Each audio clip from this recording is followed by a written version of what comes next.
Baik, bismillahirrahmanirrahim. Assalamualaikum warahmatullahi wabarakatuh.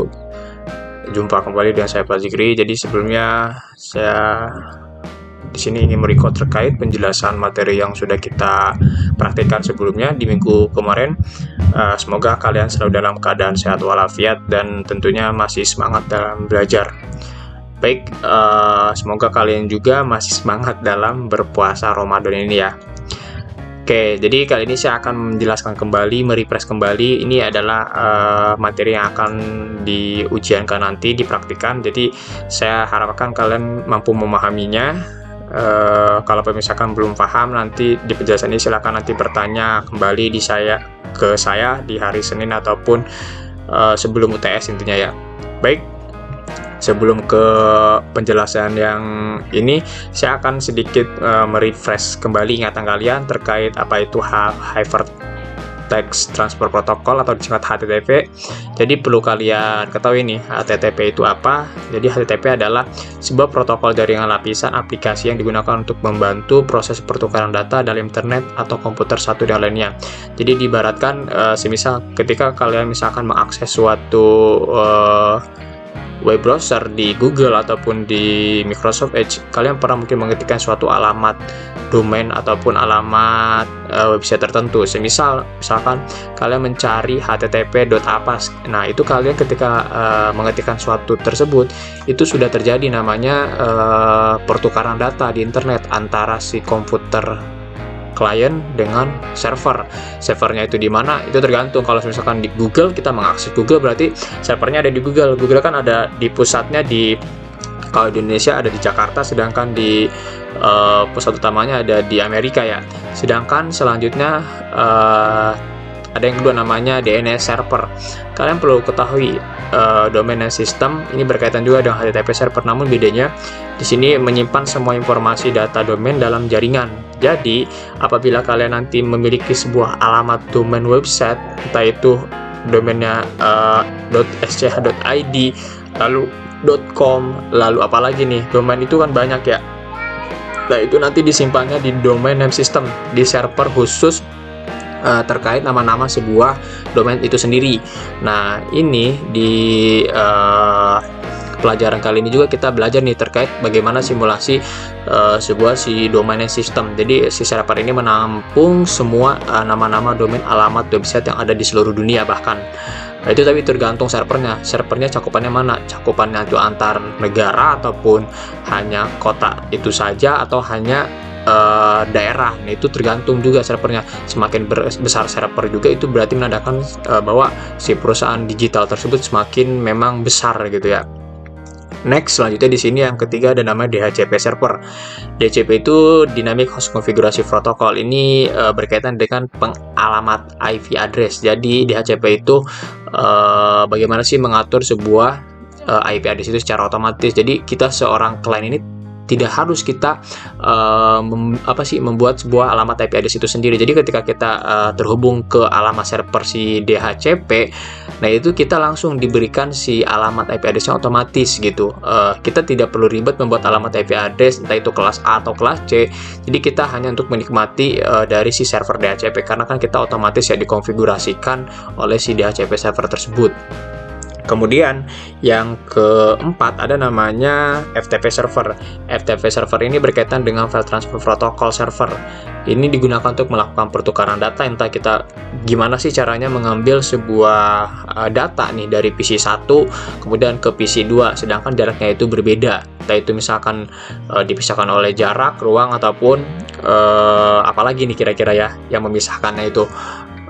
Banyaklah, misalkan antar negara, antar kota, antar kantor, antar provinsi itu bisa. Bagaimana caranya? Ini menggunakan FTP File Transfer Protocol. Oke, sampai sini paham? Apabila masih kurang paham bisa nanti bertanya kembali.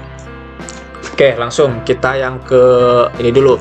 Di sini kemarin kita sudah coba membuatkan di sini ada namanya PC. Kita sudah memasukkan PC 2, kemudian dikasih alamat IP address-nya ini 192.168.15.2. Lalu kalian double klik saja IP konfigurasi, kemudian di sini kalian perhatikan ya, di sini alamat IP address-nya sudah sesuai yang saya requestkan. Kemudian DNS servernya silahkan dimasukkan. Di sini DNS servernya 192.168.15.4 ya. Kita close apabila sudah.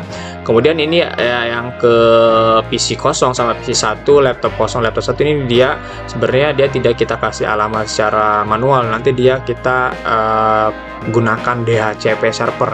Jadi kita akan memberikan sebuah alamat IP address secara otomatis gitu ya. Diperhatikan IP konfigurasi, caranya kita nanti pilih DHCP, kemudian di sini nanti DNS servernya dia akan terisi sendiri. Nah ini dia startnya dari 11. Kenapa dari 11? Karena kan di DHCP server ini saya memintanya itu mulai dari 10. Jadi 10, 11 dan seterusnya. Oke, ini sudah. Kemudian kita beralih ya ke HTTP server. HTTP server kalian klik, lalu klik IP konfigurasi, kemudian kalian perhatikan di sini IP address-nya sama ya, harus sesuaikan 192.168.15.3. Kemudian klik service, kalian klik bagian HTTP. Kemarin saya meminta ke kalian silakan bagian indeksnya kalian edit, kemudian di bagian atasnya headernya kalian cantumkan nama, terserah bebas. Di sini saya kasih contoh selamat datang di server SMKT Basma, sekolah IT unggulan nomor 1 di Indonesia. Ini sudah kita rename, kemudian apabila sudah di close saja. Kemudian lanjut ke yang kedua, DNS server. Nah, DNS server terkait tadi, kita ini adalah sebuah server untuk menyimpan domain-domain si alamat website. Nih contoh ya DNS server. Di sini kita masuk ke service, kemudian masuk ke DNS. Kemarin kita coba udah memberikan sebuah alamat ya. Yang pertama adalah basma.com. Nah, basma.com ini tipenya record. Record ini apa? Nanti dia akan merekam terkait data-data yang masuk ke domain basma.com. Nah, kemudian alamat IP address-nya HTTP server lah. Ini kenapa HTTP server alamatnya? Oke, ini karena nanti ada berkaitan ketika mengakses web browser, kita misalkan menuliskan basma.com.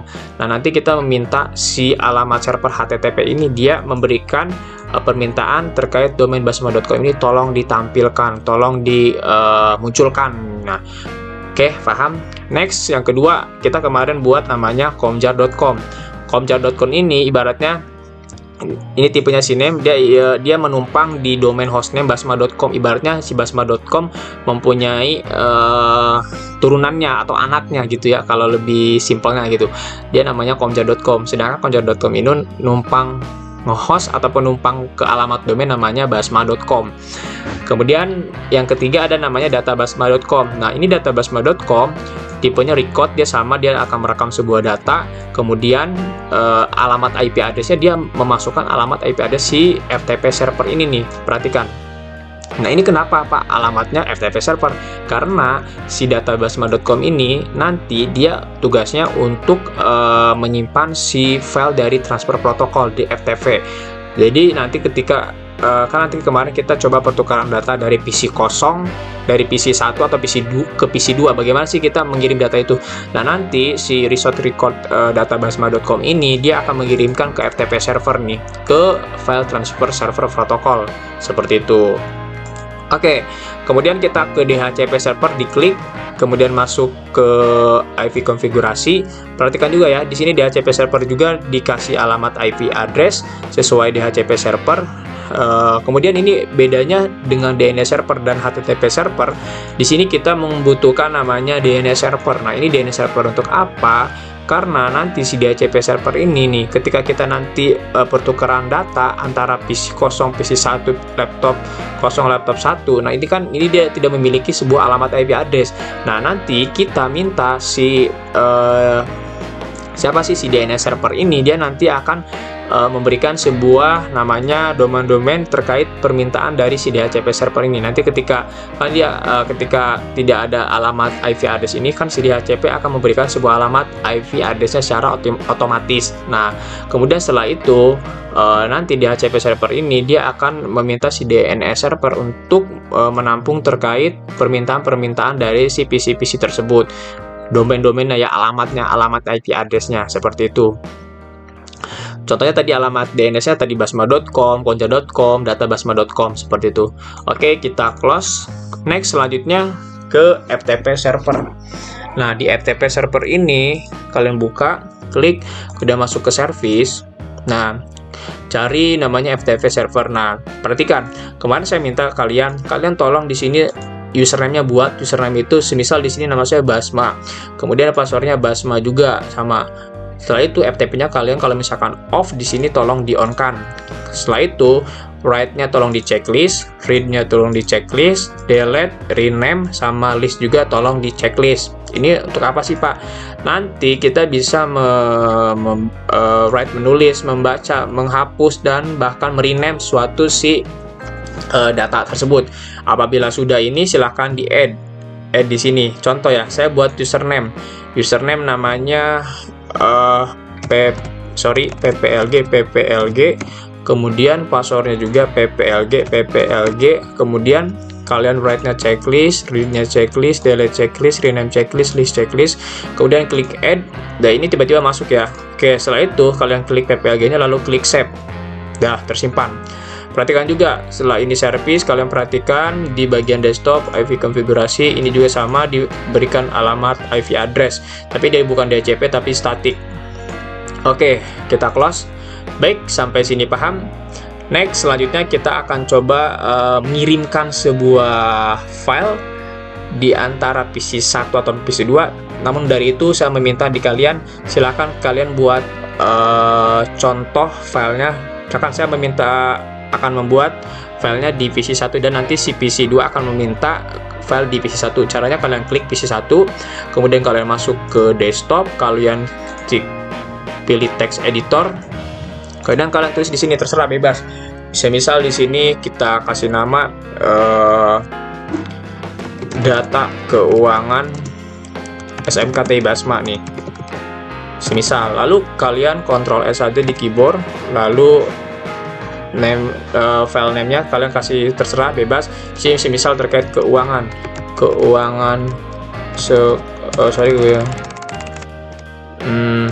data keuangan maksudnya. Data keuangan, kalian tipenya .txt. Oke, sudah. Lalu klik OK. Udah, close ya. Ingat, jadi kita tadi di PC 1 kita membuat sebuah file namanya data keuangan.txt. Nah, ini bagaimana caranya? Kita coba tes dulu ya. Kalian double klik lagi di PC 1, kemudian masuk ke CMD atau command prompt. Kemudian silahkan kalian di sini saya minta ketikkan ayo, ada masih ingat kemarin kita ketikkan apa? Oke, kita ketikkan dir ini untuk apa fungsinya? Jadi kita untuk memanggil sebuah perintah dari apa yang udah kita lakukan di sini. Kan tadi kita udah membuat namanya keuangan nih, udah masuk ya.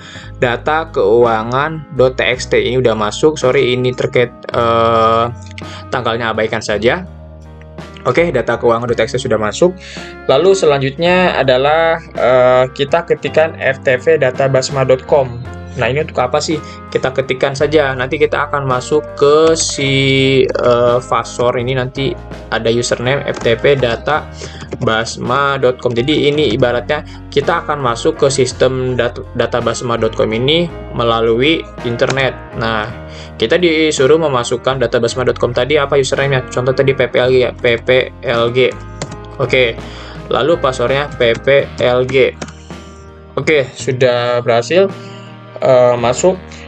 Selanjutnya silahkan kita ketik namanya put ini untuk apa. Lalu silahkan kalian tulis nama file yang ingin kalian ambil. Nah, ini kita namanya tadi data keuangan.txt ya. Ini adalah perintah untuk kita mengambil data si keuangan ini. Apabila sudah, kalian tekan enter saja.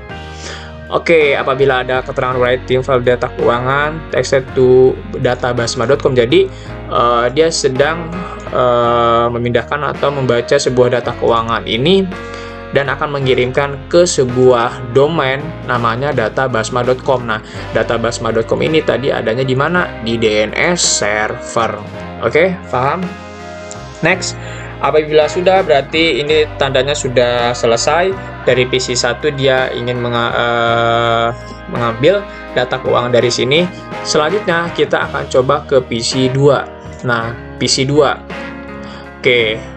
Lalu masuk ke CMD, bagaimana caranya kita mengambil si data keuangan tadi dari PC 1 ke PC 2. Caranya bagaimana? Oke, masih ingat?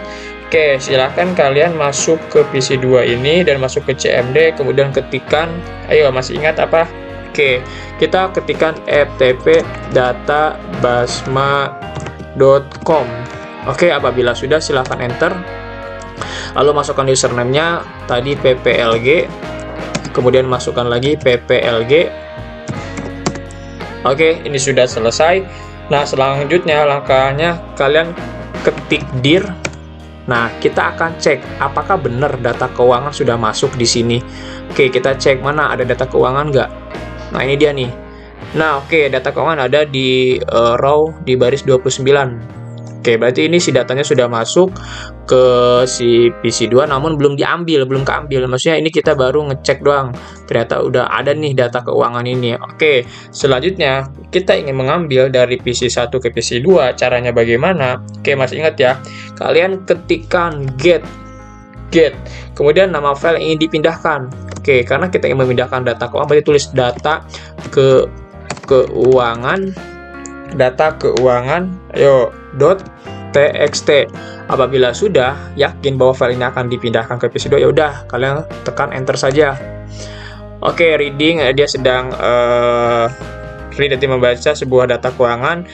File ini dari data keuangan.txt from dari databasma.com. Nah, dia sudah membaca nih atau mengambil sebuah data keuangan ini dari database atau dari domain databasma.com. Ingat ya, databasma.com ini dari mana tadi? Dari DNS server. Nah, kan dia menyimpan domain name system ya. Oke, berarti ini sudah berhasil. Kemudian silahkan kalian ketik di sini quit. Oke, sudah, kita close saja. Berarti ini apabila sudah sampai sini berarti kalian tandanya sudah selesai berhasil ya, sudah memindahkan dari PC 1 ke PC 2 si file dari data keuangan. Seperti itu. Kita close, kita cek ya. Kita cek di FTP server apa benar sudah masuk si file dari data keuangan. Kita klik di service, kemudian masuk ke FTP. Kalian cari di scroll ke bawah apakah data keuangan sudah masuk. Nah, perhatikan, data keuangan sudah masuk ada di row 30. Oke, berarti itu tandanya sudah selesai bahwa file memindahkan dari PC 1 ke PC 2 sudah berhasil. Begitupun sebaliknya, bagaimana nanti dari PC 2 ke PC 1 atau PC kosong PC lainnya. Pokoknya caranya seperti itu, yang penting kalian paham. Dan ingat ya, kalian jangan sampai salah di username, password, apalagi di alamat IP address DNS server, HTTP server, FTP, DHCP, yang penting kalian harus sesuai. Oke, kita close. Baik, teman-teman sekalian, beri yang saya banggakan mungkin terkait penjelasan bagaimana simulasi komunikasi antara switch dengan server, pertukaran data dari PC 1 ke PC 2, maupun nanti bisa kalian praktekkan ke PC yang lainnya juga. Hanya seperti itu. Ingat ya, ini kalian silahkan pahami, ini adalah untuk materi UTS nanti. Jadi kalian pahami terkait simulasinya bagaimana, alurnya bagaimana. Jangan kalian asal ngisi, jangan kalian asal-asalan ngisinya. Karena ini kenapa? Ini sebagai dasar kalian belajar jaringan. Nanti step berikutnya akan lebih lagi dari ini, maksudnya lebih tinggi lagi. Jadi silahkan kalian pahami terkait proses simulasi komunikasinya seperti apa, dari terkait penamaan alamat IP address dari PC 2, PC kosong, PC 1, laptop 1, kemudian sampai ke alamat HTTP server, DNS, DHCP, FTP server. Itu kalian nanti isinya sesuai yang akan yang saya minta gitu ya. Jangan sekalian asal-asal mengisi. Ingat, ini adalah buat ujian, kalian semangat dalam memahaminya. Apabila nanti kurang dipahami, silahkan kalian kontak ke saya, bisa via Google Chat ataupun nanti bisa berkomunikasi di sekolah ketika ada saya. Oke, terima kasih atas perhatiannya, tetap semangat dalam belajar, semoga kalian selalu dalam keadaan sehat. Dan saya juga mau minta maaf apabila ada kesalahan, minal aidin wal faizin, mohon maaf lahir dan batin. Cukup sekian, sampai jumpa di hari apa nih kita ujian? Di hari Rabu ya, Komjardas. Oke, Gang Bate, good luck. Bismillah ya, semoga kalian bisa mengisinya. Oke, wassalamualaikum warahmatullahi wabarakatuh.